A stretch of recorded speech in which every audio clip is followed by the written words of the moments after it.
I hope it's working now, cause like I don't know what else to do, man. I have bought bundles. I can only do this for an hour, and I think that's enough. That's a good way of cutting this stream off. Wherever it ends in an hour, it ends, cause that's where my bundles go. So where was I? I mean, I guess I have to start from the beginning. I had already talked about my time in the gym, which today was nay. We did not visit any gym today because today was rest day. Apparently, you're not supposed to work out every day because the muscles need time to relax. Thank you, Imran, for joining. Round three, let's go. As I say, lucky number three. But knowing my kismat, knowing how this ish is gonna go, I do believe we're gonna have problems soon. But other than that, I did nothing. Slept all day. Watched cricket again. That's the thing about cricket, man. Test matches, you feel like you've done something, And today, India, Twanga, it's on the losing side at the moment. South Africa is playing very well. Uh, I do feel bad for their captain. He just he just got a hamstring problem. This is just the most boring part of the stream right now. But he's Bavuma, man. I love Bavuma. He's a short African man, and I think we should give him a chance to lead the South African team, which he did during the World Cup. He took them to the semis. I think I can't remember who was in the semi. Australia. Yes, India versus New Zealand. Australia versus South Africa. I think yes. So give my boy Bavuma a chance, man. So what? He's short and he has a nice ass. Look at his stroking. This is suddenly a Bavuma stan live. But you know what? We do live. Bavuma. Kalim Adamji, did you buy 1 GB? Yes, exactly. I bought 1 GB for 20 bob. The most economically making sense data bundle. I do apologize again. I am learning how to make this stream not get stuck and be cheap on my pocket, because I'm sure you know by now I am unemployed during the day and losing money in comedy at night. So I do always go for the cheaper option when it comes to data bundles. And it's also Safaricom. They're screwing me over with the Wi-Fi so that I can buy the data bundles on the 5G, whatever, the cellular data. They're making money, bro. These guys, I can't blame them. Can't hate a player for figuring out how to steal legally. I can't take them to court for 20 bob. I could, you know. I'm going to lose 40 million to win 20 bob. So what's the point? Only a rich idiot would do that, and that is why I need to be a rich idiot, so I can fight the fights for the small man, for the man who can't complain about Wi-Fi because their children who are hungry. Yes, there are children who are hungry, but what about the slow Wi-Fi? That is also a problem.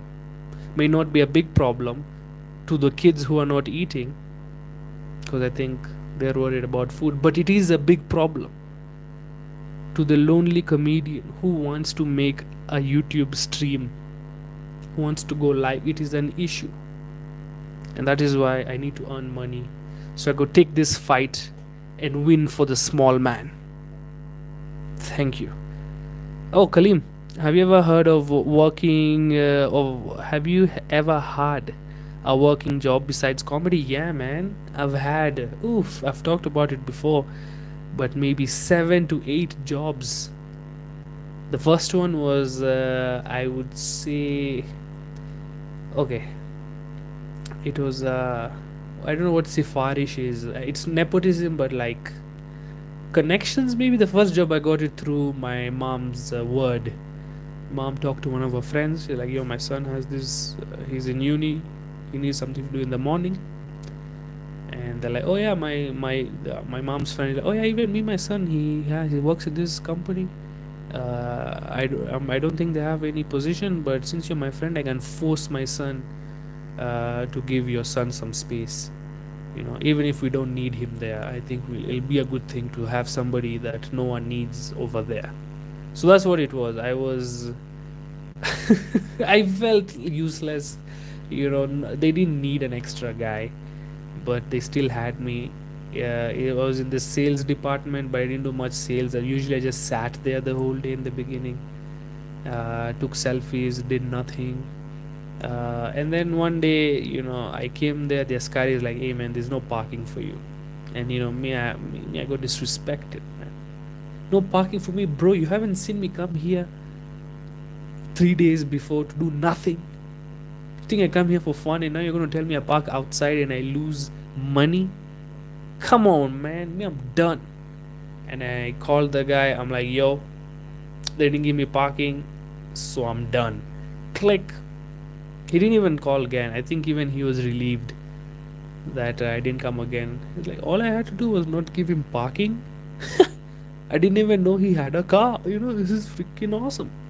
So I think that's one way they learned a new strategy on how to get employees they don't want out, is to not give them parking. That was my first job. And then I was a marketing intern at Sarova Panafric. That was uni. It was a course I had to get. It was a unit for those of you who did not go to USIU. It was a unit three. It had 3 points or whatever. You know what I'm talking about. And I applied Sarova. I got it. I was so happy, man. There's a buzz sound.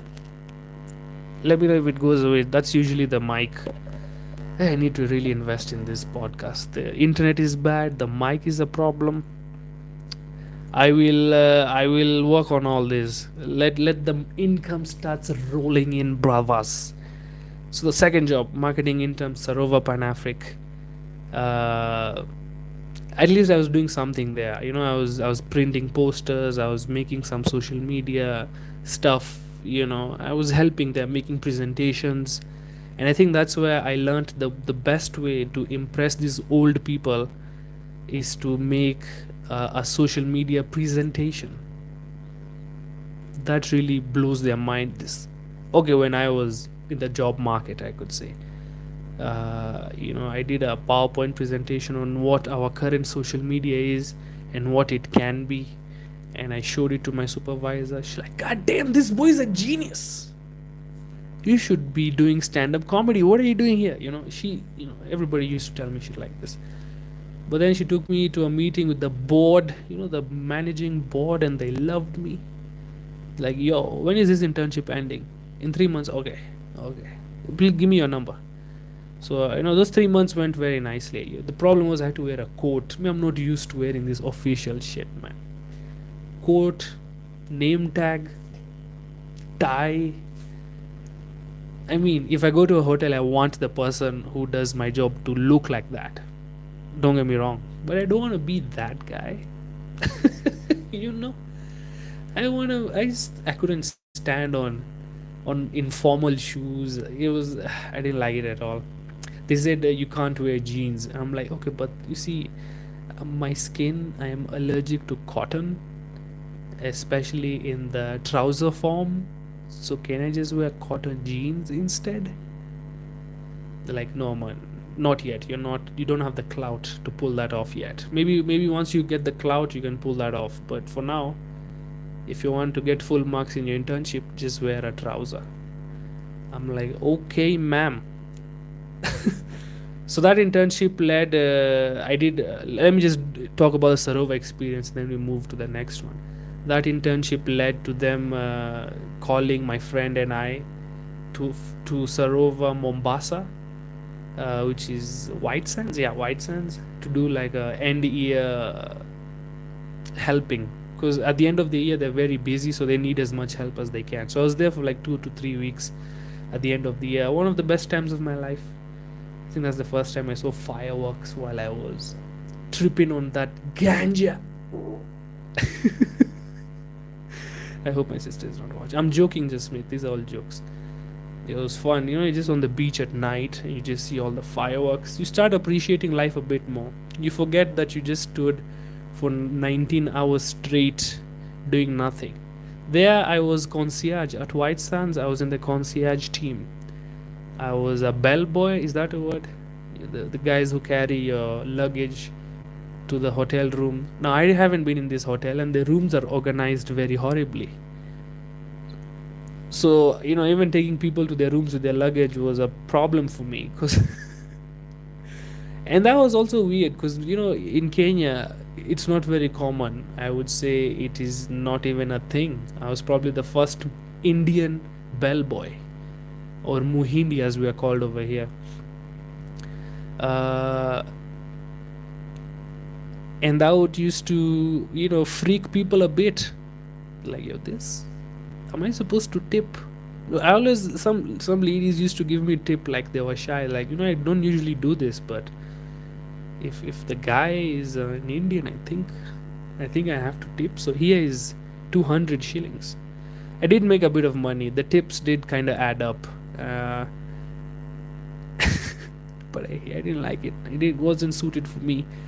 And then I was later called again to Sarova. This, okay, we want to put you through operations. We want to put you in the operations side of this business. So this is what we're going to do. We're going to train you in all the hotels we have right now. You go to every hotel, you work there for maybe 3 to 6 months, and then once you've done all the hotels, we decide on which one you're going to be based in. So sounded like a good offer. My life would have been set. I would have been some hotelier by now. I would have applied for a visa to Luxembourg because they need people who are experts in tourism. That would have been the life I chose. But no, I chose to make jokes. Greatest decision of my life.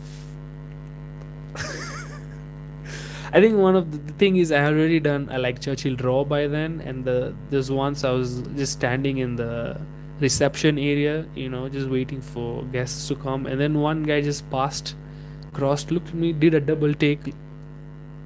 He's like, "Aren't you that comedian on Churchill Raw with MC Jesse?" Yeah, I was like, "It was me, of course." I'm like, "No, that's not me. You're racist. You think all Indians look the same? What's wrong with you, bro?" He felt offended. He left. But I wasn't gonna agree with him because I was a bit embarrassed. I was young. I thought being on TV meant once is enough, and you become rich. Smartest person in East Africa, by the way, me. So after that, I never really took the offer of being around operations during this Pan-Afric hotel. So that's with Pan-Afric. So that's 3 jobs I've already counted over there. Then what else? Then I did writing for the Dr. Kingori, for a couple, I think 1 or 2 years.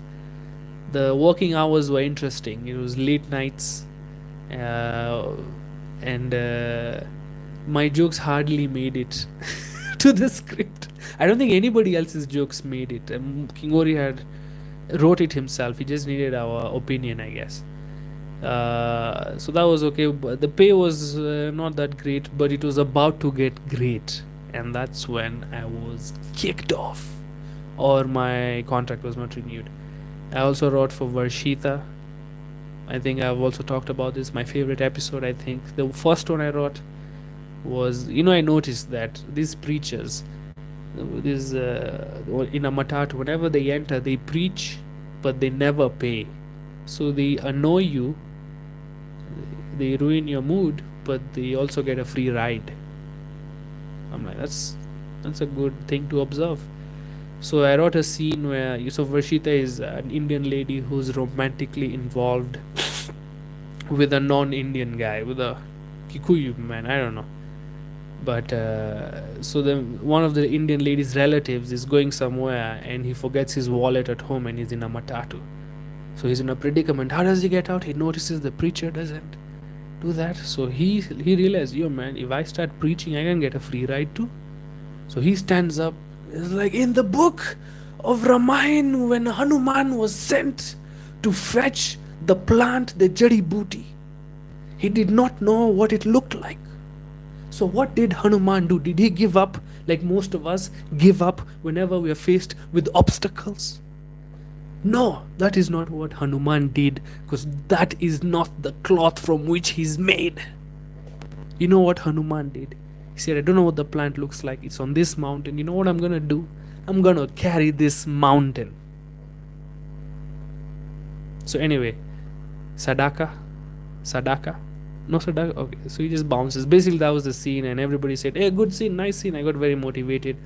But the season ended, and so did my stint over there. Then I was you know these bus bodies, you know, all matatus, by the way, without color singers. You're not going to like this if you're not a color singer. Without Punjabis, let me say, without Sikhs, people who follow the religion of Sikhism, or color singers, I just prefer color singers, there would be no matatu industry. Like it or not, all these matatus, their chassis is made by the Japanese, but who makes the body?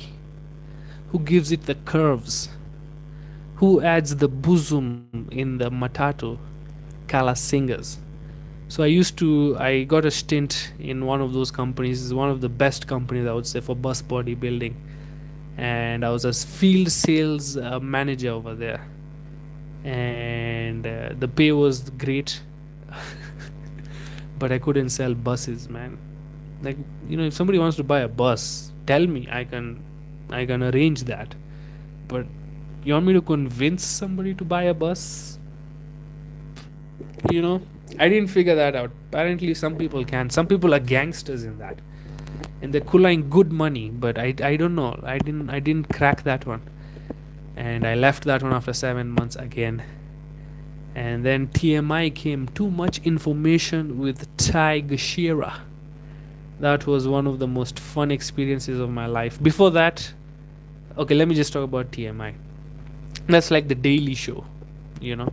But the host was Ty Gashira. I was among the correspondents. I was a Hassan Minaj of the show. I was joined by Ty, the host, Mamito, Eric, Doug Mutai, Shiko Waidak. We were all in the writing team. It was fun, man. I was creatively challenged. The pay was good-ish, better than, I would say it was as good as the bus bodybuilding company. I'm sure you already know the one I'm talking about now. So I think that was the best paying job. TMI was the best paying job. But season 1 ended, and let me just say, there was no season 2 coming up because the Mzungus got into trouble. That's all I can say. And the training was fun, man. We were trained by the same people who trained Jon Stewart, or who worked with Jon Stewart in creating episodes. So he was telling us all these stories, all these anecdotes on the writing room, and we were so intrigued. It was creatively, it was amazing, the best job I ever had. But then season 1 ended, so did my dreams to do this forever. Before TMI, I was in a radio station. I was a radio presenter. By accident, man. Like, my voice, I know it's not great for radio. You know, in Kenyan radio, you need to sound British. You need to sound white. You need somebody, you know, oh my god. So the weather is so cool. They don't that voice, but you know what I'm trying to say. And I've already done that joke, and you could only be two guys on radio. You're either the guy who laughs at everything, you know, ati dem alikuwa kwa sofa na mvulana alikuwa kwa bafu. You know, I couldn't be that guy. So I was co-host. My host was Jeet. Pay was horrible. Pay was garbage, man. But the job was fun. I did that for two years. I was not only radio presenter, I was also a producer there. You know, making those advertisements. You know, if you ever listen to radio and you see an advertisement, introducing Kiboko match tickets. Kiboko match tickets. Kiboko match tickets. We light up your world. You know, those adverts I used to make them run. I was getting very good at that. I was also social media person there in the social media team. I, making the videos, blah blah blah. The work was fun. The pay was okay, which is usually the opposite. I read that in other radio stations, presenters were making 700K a month, and they weren't even funny, man, or interesting. I'm joking. I'm just hating. But what I'm trying to say is, I wasn't even getting the 7 out of the 700K a month, bro. Like, even in US dollars, that's like an amazing salary. Okay, should be a million now, I guess, with inflation. Whose dick did that guy have to suck to get that kind of job? Because trust me, I'm gonna do a better job. So, done. Give me that 700K per month job, baby. But it has its problems, If you can't take criticism from some guy who's not doing the job, it's weird. I mean, I am used to being embarrassed. I'm used to things not going my way most of the time. As a comedian, stand-up comedian, you get used to it, especially if you're an up-and-coming, struggling one, and you do have a lot of bad shows. They build character. So I wasn't really worried about the criticism unless it was baseless. But yeah, it was a fun job. I have nothing bad to say about the job. The money was probably the problem. So that I had to leave that because I hadn't been paid. I could see they're not going to pay me for another 6 months. I'm like, let me just leave before it becomes a year. So I got my due sorted and I left. Then I joined TMI, and then after TMI, ghanta bench, nothing, just stand up comedy, And now we're here. Now 2024, we have another job lined up. But this one I think is cool. This one has a lot of it's interesting. I mean, you will know on the stream when I do it, but I have good outlook towards this new job. So to answer your question, yes, I have done a few jobs here and there, maybe 8 or 9. Oh yes, Job is answering questions in the comments. Yes, I have been on radio. Imran, without Wi-Fi, what is there to live for? What a good comment. It has a pun. Dil jit liya, bro. What is there to live for? Hi, beautiful. I'm sorry. Let me know if the buzzing sound has disappeared, or I'll need to change my connection a bit. Yes, so that's where I got the job. Thank you, Job. By the way, welcome to the stream. That's where I got the job from the radio place. Make the logo dance a little bit. Watch out for that on my YouTube channel. Emmanuel Kisiangani, all the way from Luandeti. How are you, Kisiangani? You see, even in the comments, he starts with deep. I wasn't lying, man. Good to see you, man. 200 KS is 3,200 Tanzanian shillings. Yeah, man. The Kenya shilling is the strongest shilling out there, man. That's one thing I had to really understand when I went to Uganda. I thought the prices would kind of be the same in shillings, like amount-wise, not in value-wise. Turns out they are more expensive in Uganda. I'm like, how much for this suitcase? $1 million Ugandan shillings. Like, $1 million?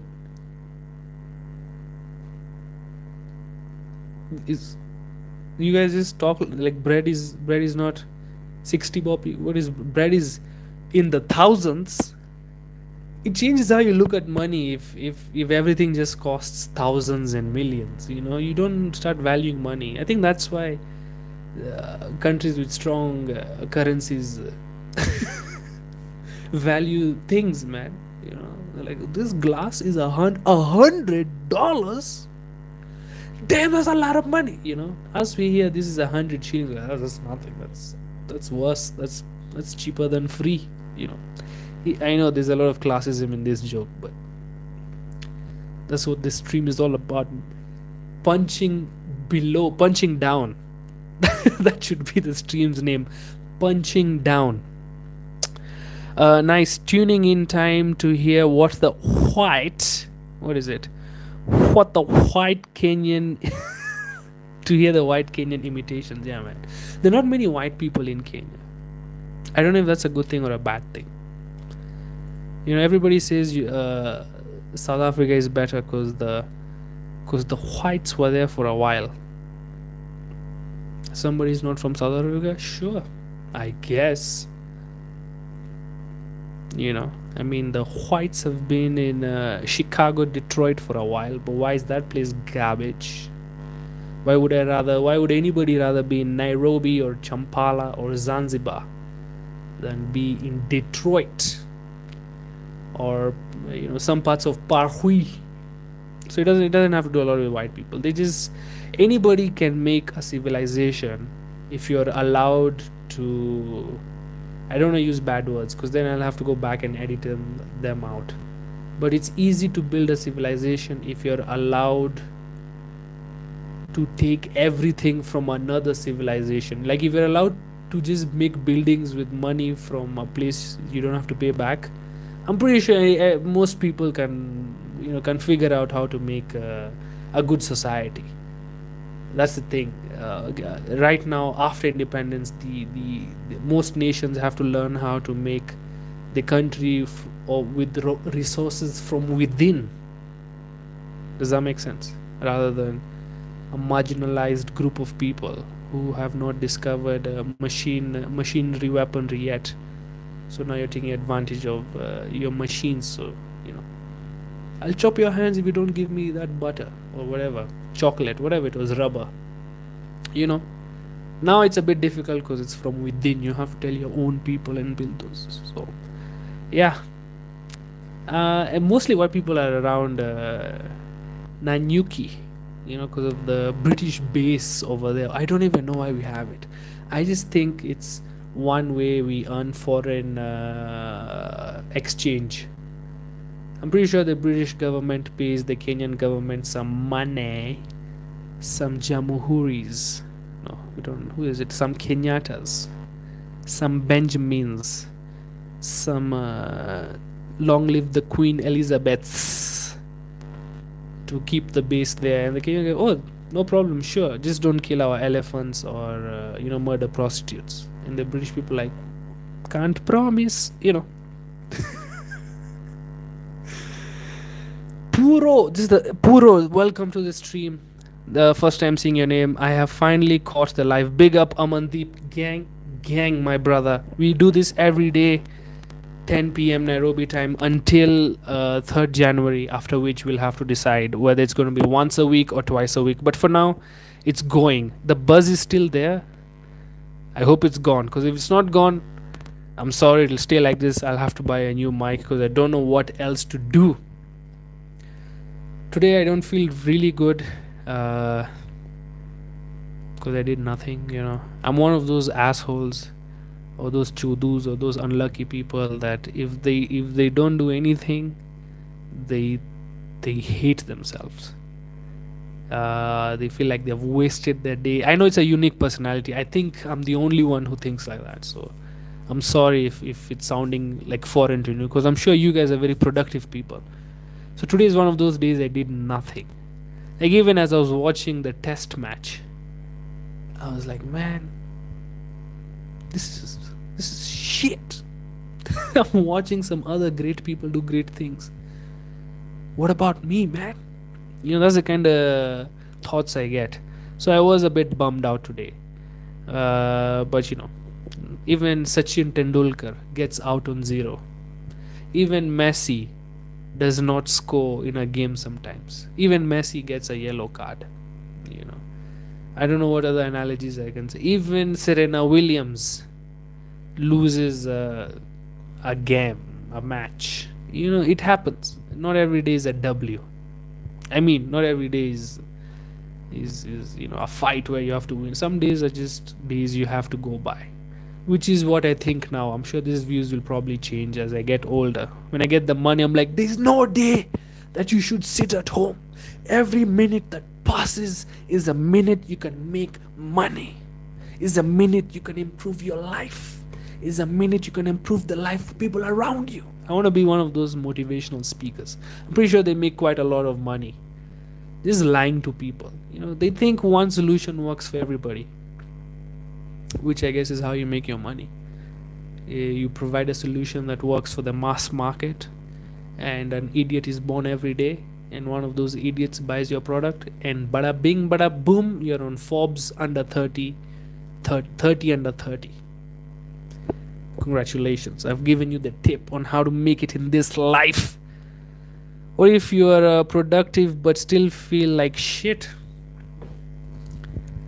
then I think perspective needs to change. Maybe it's not the productivity that's making you shit. Maybe it's not the idea that you're doing nothing that's making you feel shit. Maybe it's the idea that you're not doing the right thing that's making you feel shit. Or maybe it's the thing you're doing that's making you feel shit. Being productive, sometimes if you overwork, even a machine needs some rest. So I don't know, is that the reason you feel shit? Because I don't think if you're productive, you're in the right creative zone, I don't think I would feel shit. But everybody is different. You should try drugs. If you are productive and you still feel shit, maybe try some recreational drugs. Start with something light, like ayahuasca or DMT. Just something small, light drugs, and then you can, if you need more, move on to something heavy like paracetamol or maramoja, depending on the kind of feelings you get. It's a case by case basis. But there you have a solution to your problem, Imran. Feeling shit is okay. I think as I say, happiness is temporary. Being content should be the aim. Like Buddha said, the reason we feel shit is because we are attached to all these maya, these earthly things, greed, money, food, deep fried potatoes, nyama nyama burger, bitches, pussy, money, weed. That's all a man needs. You're attached to these things, and that's why you are always disappointed. But once you let go of these things, you say, hey, you're not gonna get married. Okay, so what? Oh, there's no exam, there's no teacher who's gonna come and beat you. You realize, oh, these are just societal pressures I'm giving myself. These things, by the way, these are things I don't also believe in. Coach does not play. I am good at giving bakchut gyan, but I'm not good at using it on myself also. So don't worry, we are all in the same ship. We are all garbage. But I hope, Imran, I hope you feel better. You know what, man? Maybe you're dehydrated. Drink some water, some H2O. Don't drink Prime or those sugary drinks. Drink water. Coconut water is better sometimes, but regular H2O does the trick. Ndolo, what's up, Ndolo? I can never not laugh when I see the name Ndolo because it reminds me of Mboro. The thing about I sometimes I feel like I can say bad words in languages that are not English, because what moderator is going to know what Mboro means? Takukomonga bana. What does that Mzungu know what I'm talking about? I guess Kamonga is just how they say hello. I will Kamonga you tomorrow. I'll Kamonga you too. That's a bad accent. By the way, the live episodes are really great thumbnails. Always interested to see the new one. Hey man, thank you so much. You know what? I didn't know the thumbnails would hit so well. So I will keep working on the thumbnails. I will improve the thumbnails. I'll make them wackier. I mean, as time goes by, I'm sure they'll improve. And I don't know about the look on the stream, because I wear a turban because my mom told me that is our religion, and I don't want to ask her questions because she's gonna disown me. So I rather not ask questions. So I have hair, and apparently it's disrespectful for me to just show my hair like this. So I'm supposed to cover it all the time. but I don't want to wear a turban. That's a formal look. That's like me wearing a shirt and tie every time I get on the stream. You know what I mean? Like, I want to look chill. So I think the Xmas hat is going to be the look forever, or a bandana. But yeah, I don't know. I feel the Xmas hat is going to be a hit. It's going to catch on. If I do go commercial, Christmas Day is going to give me a lot of money. I'll be the Christmas Muindi guy. But thank you for the compliments on the thumbnails. If you're homeless, just buy a house. Thank you, Imran. This is, man, the solution of the problem is in the name itself. Homeless. Home, open bracket, negative, less. So what do? You add a home. You multiply by home. Less goes away. You're home now. You're home, bro. You're right, Imran. If you're sad, just be happy. Mind over body, bro. Why are you feeling sad?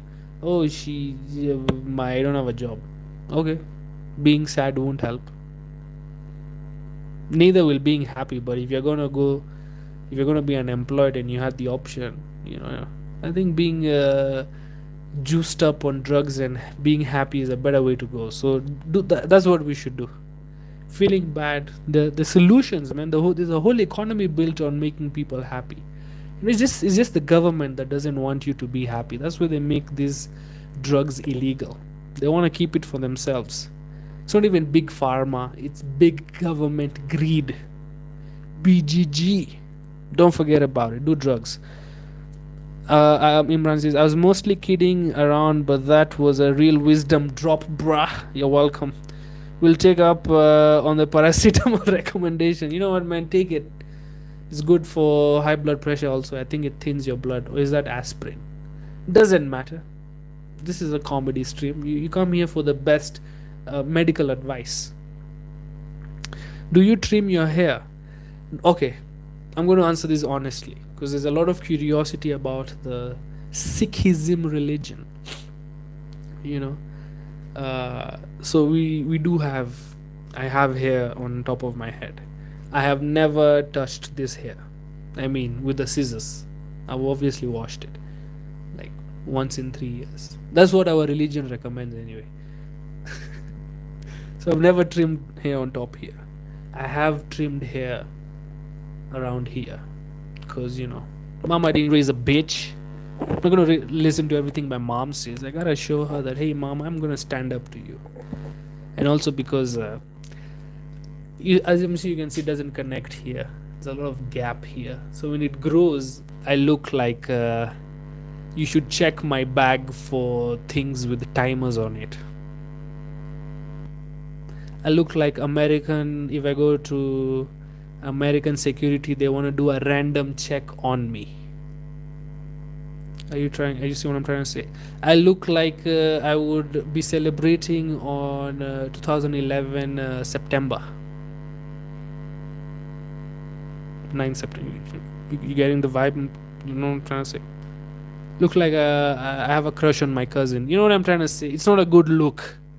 So I guess until my beard connects, I don't think I'm going to really grow it. Because even this one we're not supposed to cut. The reason we do that is because our mothers told us. It just goes on far, far, far. But honestly, it's because we believe God made us perfect. He gave us this hair because He's perfect. And if we cut it, we're saying we're being blasphemous. And that is also one of the reasons why we have uncut pins. Our ndolos are not chopped off, not mutilated, because that's how God made them. So yeah, another misconception about Indian religions is that we don't go to heaven or hell, basically.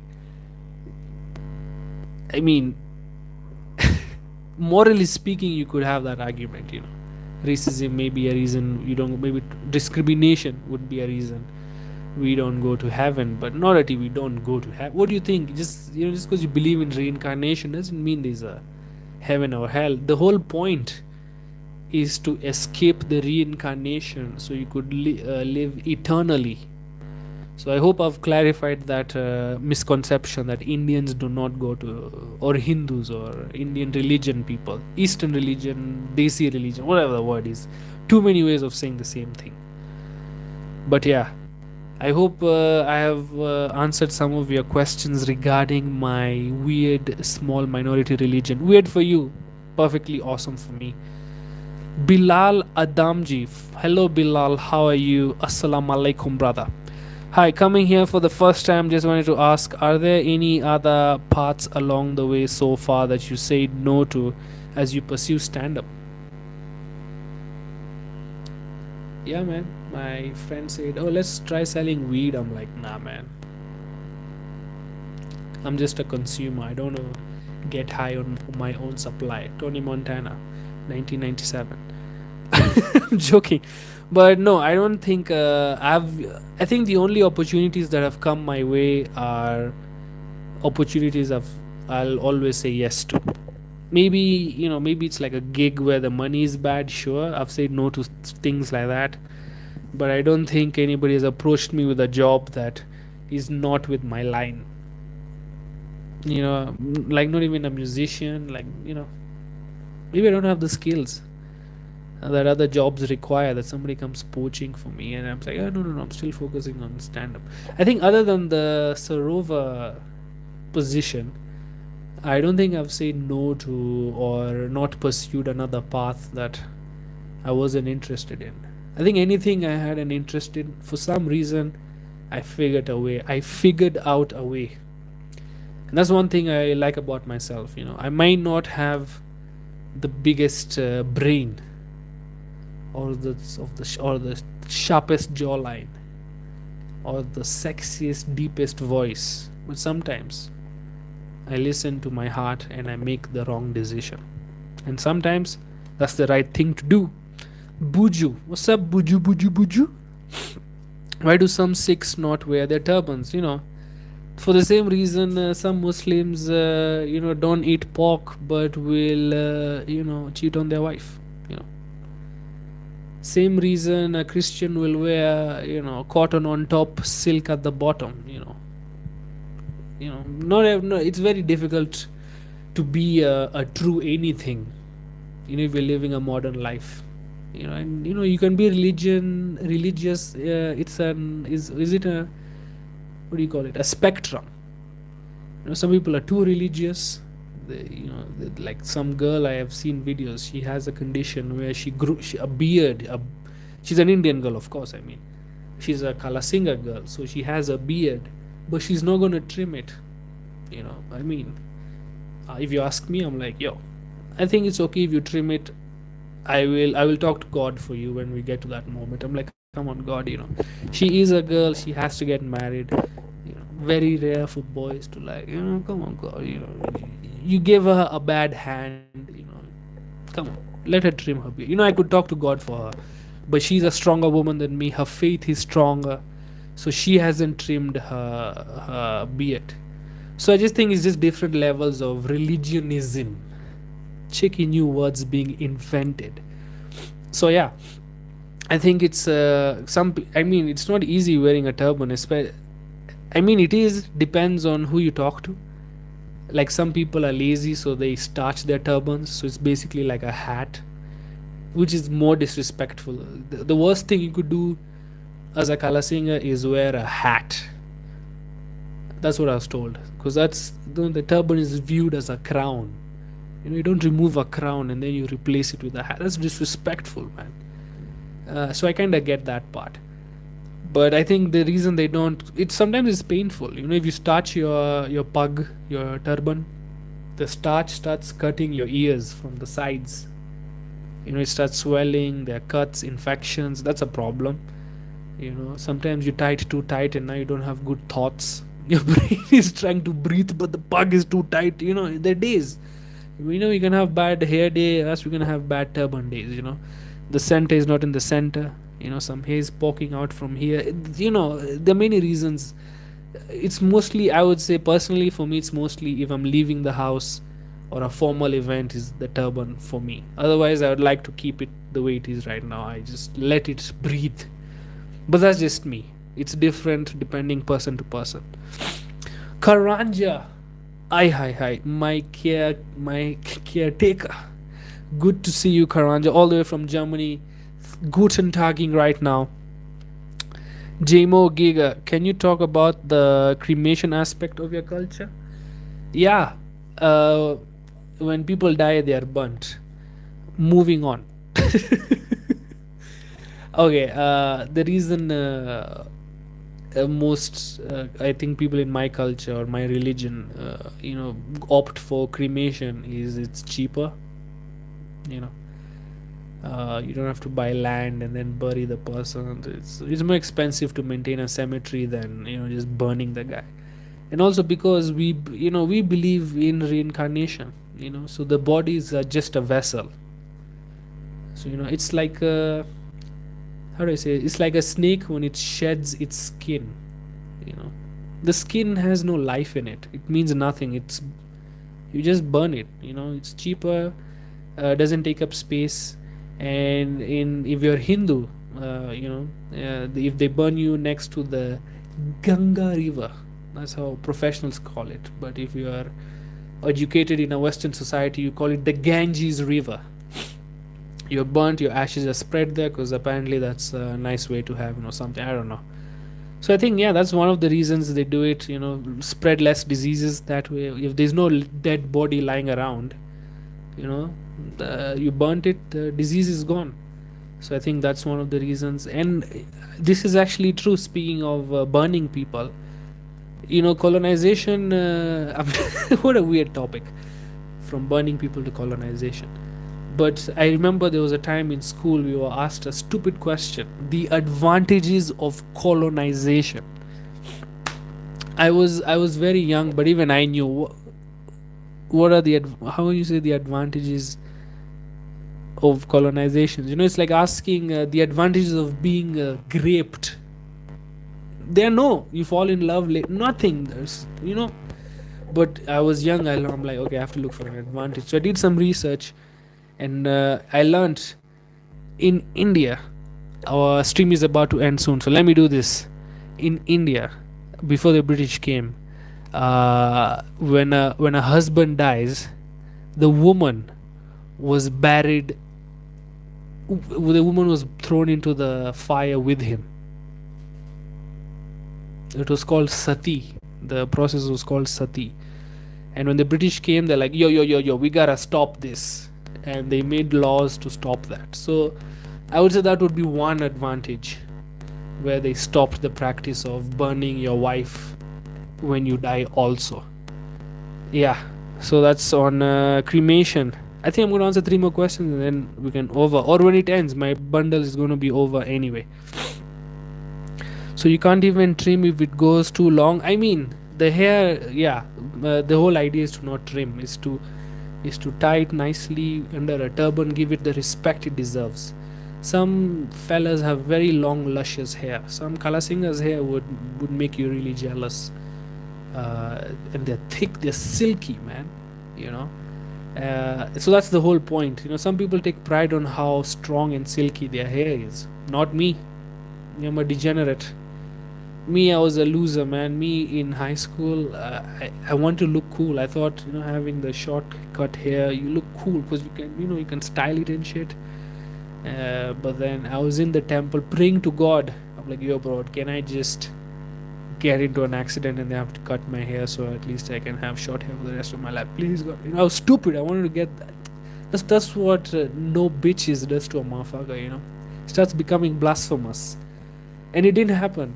And I think it's good. It's good that I did not go through that decision, because as you get older, there's something called male pattern baldness. No one will know whether I have it or not. You know why? It's always covered.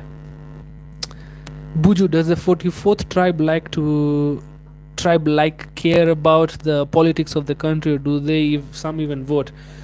Buju, you'd be surprised on how involved or important the political world is to the 44th tribe. I think I was talking about it yesterday or the day before yesterday. We always care because we are all after Uganda, after what Idi Amin did to the Asian community. There's always this stigmata with the ruling class that we might be being chased away soon, even though we are an official 44th tribe, which I think should have removed that fear. But I'm still on the side of the windies because you never know. It's not like the constitution is followed anyway. They do care. Most of my friends really care, especially taxes and stuff. They really read up on it. They know about Mudavadi and Kalonzo and the kingpins of Mount Kenya. They do vote. They do vote. The ones who don't have black friends, they vote. Because that's one place to make black friends. Hey, who are you voting for? Sikwambi. Pia mimi Sikwambi. Let's be friends. Uh, I believe voter apathy goes across cultures, but if you're supposed to do a distribution on the number of windies that are citizens that vote, yes, I would say we are on the lower side. But I'm not saying they are not. There's a number. My father was a voter until he got old. Like, I don't want to do that shit anymore. It's not my future anyway. But he's still alive. He's still paying those taxes. So maybe he should have voted. And it's the line. Why do you like staying in a line?